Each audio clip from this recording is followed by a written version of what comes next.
আপনারা নিশ্চয়ই আমার থাম্বনেল দেখেই বুঝতে পেরেছেন যে আজকের আলোচনাটি কি নিয়ে করা হবে। হ্যাঁ, আপনারা ঠিকই দেখেছেন। অনেক সময় আমাদের ফোন ভাইরাসে আক্রান্ত হয়ে যায় কিন্তু আমরা সেটি বুঝতে পারি না। সেটি আপনি কিভাবে বুঝবেন সেই সহজ পদ্ধতি আজ আমি আপনাদেরকে শিখিয়ে দেব। আপনারা যখন ফোন ব্যবহার করেন দেখবেন যে ফোনটি প্রথমের দিকে আপনারা যেভাবে ইউজ করছেন মানে ব্যাটারি যতটা ব্যাকআপ দিত দেখা যায় যে ৭-৮ ঘন্টা আপনি একটানা ফোন ইউজ করলেও আপনার ব্যাটারির চার্জ সহজে শেষ হতো না। সেই জায়গায় দেখা যায় যে ২-৩ ঘন্টার ভেতরেই আপনার ফুল ব্যাটারিটি লো হয়ে যাচ্ছে। এটি একটি লক্ষণ। মানে এখানে বোঝা যায় যে আপনার ফোনটি ভাইরাসে আক্রান্ত। আরেকটি বিষয় হলো যে আপনি দেখতেছেন যে আগে যে ১ জিবি দিয়ে আপনি যতটা আপনার ফোন ইউজ করতে পারতেন সেখানে আপনার ঠিক সেই কাজগুলি করতে আপনার ২ থেকে ৩ জিবি খরচ হয়ে যাচ্ছে। অর্থাৎ এমবি বেশি কাটতেছে। তখনও আপনি বুঝে নিবেন যে আপনার ফোন ভাইরাসে আক্রান্ত হয়েছে। তারপর আরেকটি বিষয় হলো যে আপনি ফোন ইউজ করার সময় আপনারা ফোনকে স্লাইড করতে থাকেন বা বিভিন্ন ধরনের গান, মিউজিক কিংবা গ্যালারি থেকে ফটো চেঞ্জ করতে থাকেন। তখন আগে আপনি ইজিতে সেগুলি করতে পারতেন। এখন দেখতেছেন যে আপনার ফোন ইজিতে কাজ করতেছে না। অর্থাৎ দ্রুত কাজ হয় না। মানে স্লো কাজ করতেছে। বা অনেক সময় দেখা যায় ফোন হ্যাং হয়ে যাচ্ছে। আবার পাওয়ার বাটন অফ করে আবার ফোনটাকে অন করতে হচ্ছে। তারপর হয়তো কিছুক্ষণ আবার চলতেছে। আবার পুনরায় ঐরকমই হয়ে যাচ্ছে। তখন আপনি বুঝে নিবেন যে আপনার ফোনটি ভাইরাসে আক্রান্ত হয়ে গেছে।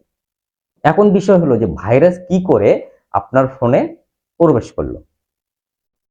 আপনি অনেক সময় ফেসবুকে স্লাইড করতে থাকেন, হঠাৎ করে দেখেন কোনো একটি আকর্ষণীয় অ্যাপস আপনার সামনে হাজির হয়ে যায়।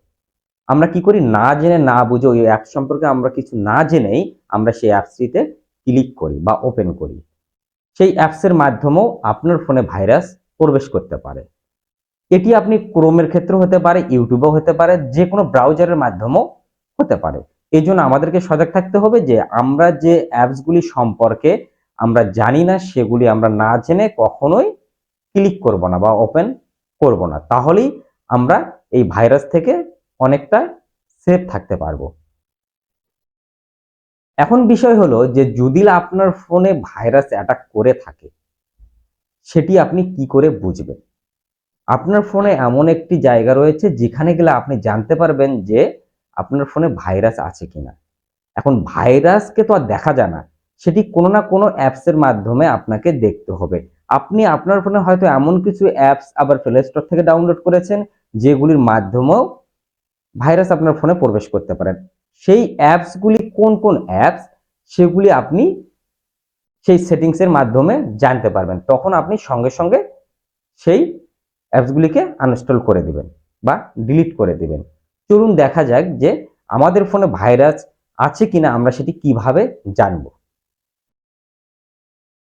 আপনি যা করবেন তা হলো আপনার হাতের যে অ্যান্ড্রয়েড ফোনটি রয়েছে সে অ্যান্ড্রয়েড ফোনের প্লে স্টোরে প্রবেশ করবেন। প্লে স্টোরে প্রবেশ করার পরে উপরে দেখবেন যে আপনার যে লোগোটি রয়েছে প্লে স্টোরে সেই লোগোতে আপনি ক্লিক করবেন। ক্লিক করার পরে এখানে নিচে দেখেন প্লে প্রোটেক্ট নামে একটি অপশন খুঁজে পাবেন সেখানে আপনারা ক্লিক করে দেবেন। এখানে ক্লিক করার পর দেখেন এই জায়গাতে যদি কোনো ভাইরাস জনিত অ্যাপস থাকে তাহলে এখানে শো করবে নো হার্মফুল অ্যাপস ফাউন্ড, অর্থাৎ কোনো হার্মফুল অ্যাপস হচ্ছে আমার এই ফোনে নেই।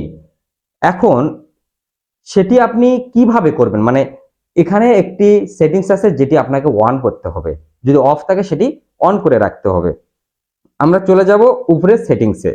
সেটিংসে ক্লিক করার পরে এখানে যে দুটি অপশন আপনি দেখতে পাচ্ছেন এই দুটি অন করা আছে। মানে আমার এই দুটি অন করা আছে, আপনাদের হয়তো অফ থাকতে পারে, আপনারা এই দুটি অন করে রাখবেন। এই দুটি অন করলে সুবিধা হবে কি? আপনি ব্যাকে আসবেন, এসে এখানে দেখেন স্ক্যান রয়েছে। এই স্ক্যানে যখন আপনি ক্লিক করবেন তখন এখানে যদি মানে এই ধরনের কোনো ভাইরাস জনিত অ্যাপস থাকে সেগুলি এখানে শো করবে। আমি স্ক্যান করলাম, আমার এখানে কোনো কিছু শো করলো না। এটার কারণ হলো আপনারা যে সেটিংসে যে আমি যে দুইটি অপশন দেখালাম এই দুটি যদি অন করা থাকে তাহলে যদি কোনো ভাইরাস জনিত অ্যাপস যদি আপনাদের ফোনে থাকে সেগুলো অটোমেটিকলি আপনার ফোনটি স্ক্যান করে নেবে, যার কারণে এখানে সেটি আর দেখা যাচ্ছে না।